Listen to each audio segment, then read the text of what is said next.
You're not lazy. You're just exhausted in a way no one can see.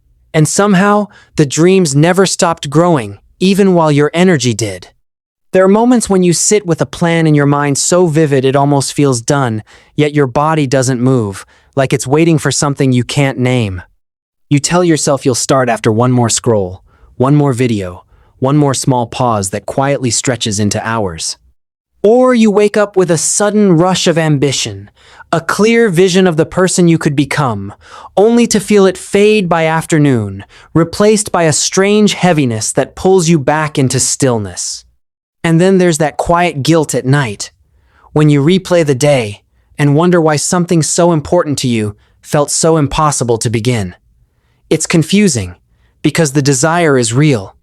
The goals are real, but the action feels distant, like trying to run in a dream where your legs won't respond. Deep down, it creates a tension that's hard to explain, because you're not indifferent. You care too much. That's part of the weight. What you're experiencing isn't simple laziness. It's often a conflict between motivation and emotional resistance, where your mind is pulled forward by ambition, but held back by invisible friction. Psychologically, this can come from something called avoidance coping, where the brain delays action not because it doesn't want the outcome, but because it associates the process with discomfort, pressure, or even fear of failure. Researchers have found that when tasks feel overwhelming or tied to self-worth, the brain can treat them like threats, triggering avoidance instead of action. So, what looks like laziness is sometimes self-protection in disguise. You might notice patterns in yourself without realizing it fully. You think about doing something more than you actually do it. You wait for the right mood to begin, as if motivation is something that arrives rather than something that builds. You set high standards in your mind, so high that starting imperfectly feels like failure before you even begin. And slowly, you begin to delay not just tasks, but parts of your own life. It's like standing at the edge of a pool, knowing you want to swim, imagining how good it will feel, but never quite stepping in because the first contact with the water feels too cold. And that hesitation becomes a habit. It's important to say this clearly. This doesn't make you weak.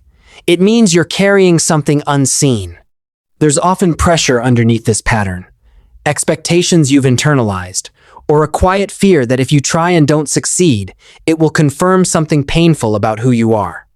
So your mind chooses safety over progress, even if that safety feels frustrating. Over time, this creates a loop. The more you delay, the heavier the task feels. The heavier it feels, the more you avoid it. And the more you avoid it, the more disconnected you feel from the person you believe you could be. But somewhere in that cycle, there's a moment that begins to shift everything. Not a dramatic breakthrough, just a quiet awareness. The realization that the problem isn't that you don't want it enough. It's that something in you is trying to protect you from something you haven't fully faced. And that changes the way you see yourself. Because suddenly, it's not about forcing discipline. It's about understanding resistance. And maybe the first step isn't doing more. Maybe it's noticing what makes starting feel so heavy, without judging it, without rushing to fix it, just observing it like something that's trying to tell you the truth. There's a strange duality in being both ambitious and still, like holding a map to a destination you deeply want to reach, but feeling unable to take the first step. You imagine the life you could build, the skills you could master, the version of yourself that feels just out of reach, and yet your days often pass in quiet inaction, leaving you caught between possibility and frustration. It's not that you lack vision. In fact, your vision might be sharper than most. But there's a gap between seeing and doing, and that gap slowly becomes a space where doubt begins to live. You might start telling yourself stories about who you are, that you're inconsistent, that you waste potential, that you're somehow different from people who seem to move forward with ease. But what's often happening beneath the surface is far more complex. The brain is constantly weighing effort against reward, and when something feels too uncertain, too demanding, or too emotionally loaded, it quietly chooses the path of least resistance. This isn't a flaw, it's a mechanism. But when ambition is high, That mechanism creates friction. You feel it in subtle ways. You plan extensively, but rarely execute. You consume information thinking it will prepare you, but it becomes a substitute for action. You wait until you feel ready, not realizing readiness is something that forms through movement, not before it. And over time, this creates a silent tension, because your inner world is full of motion, while your outer world remains still. It's like being in a car with the engine running, pressing the accelerator, but the handbrake is still engaged. The noise is there, the intention is there, but the movement isn't. And the longer it stays that way, the more confusing it becomes. You begin to question yourself, not understanding why something so meaningful feels so difficult to start. But what if this isn't about discipline at all? What if it's about emotional alignment? Because often, ambition is tied to identity. It's not just about achieving something. It's about proving something. To yourself, to others. And that pressure can make every step feel heavier than it needs to be. So instead of moving forward imperfectly, you stay still. Because stillness feels safer than risking confirmation of your fears.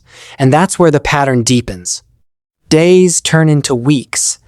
And the distance between who you are and who you want to be feels larger, even though nothing external has changed.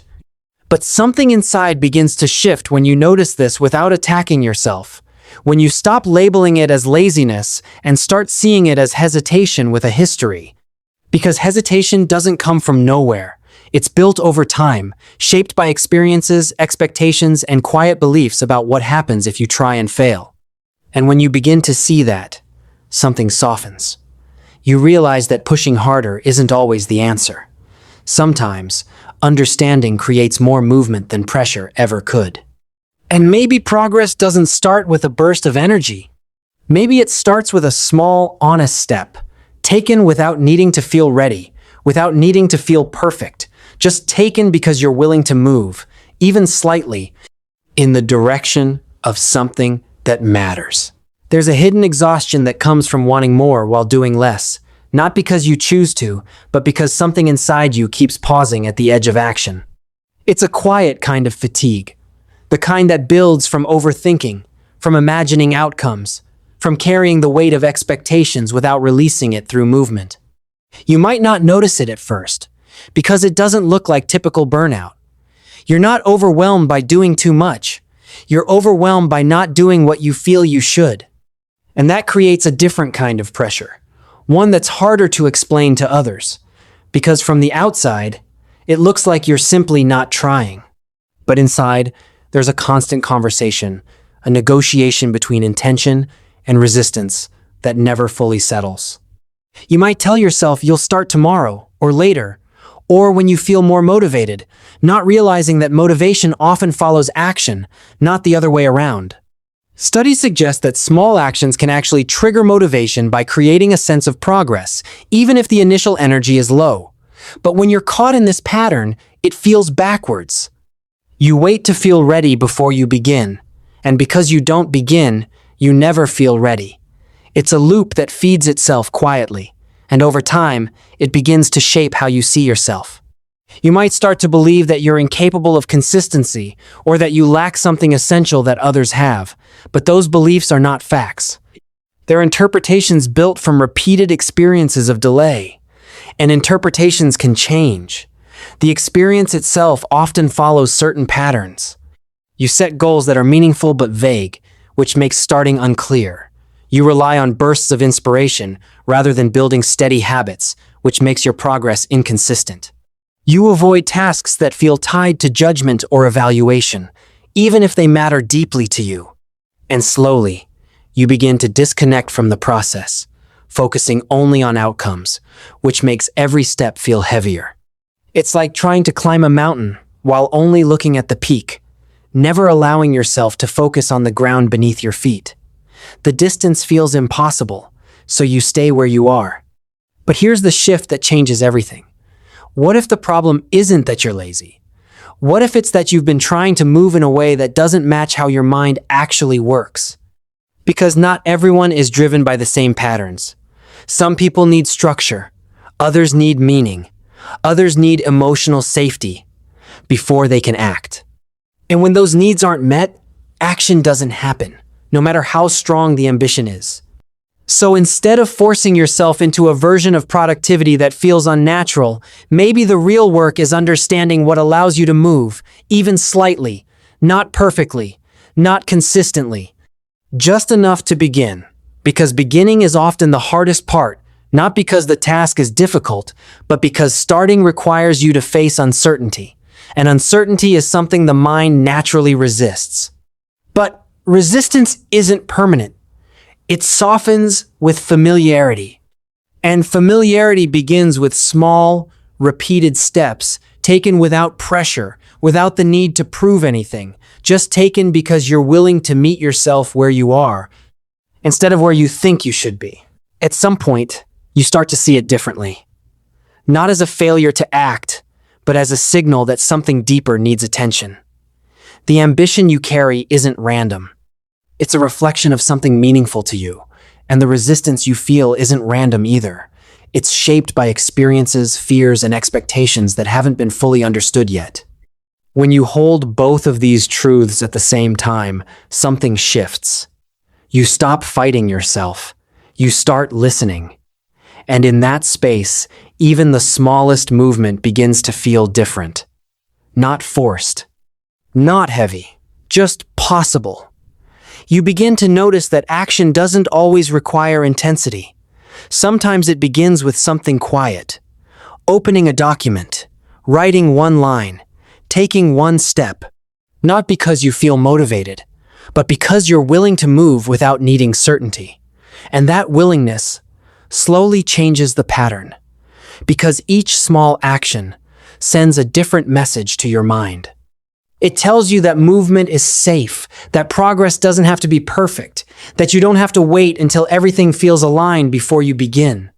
And over time, that message becomes stronger than the hesitation.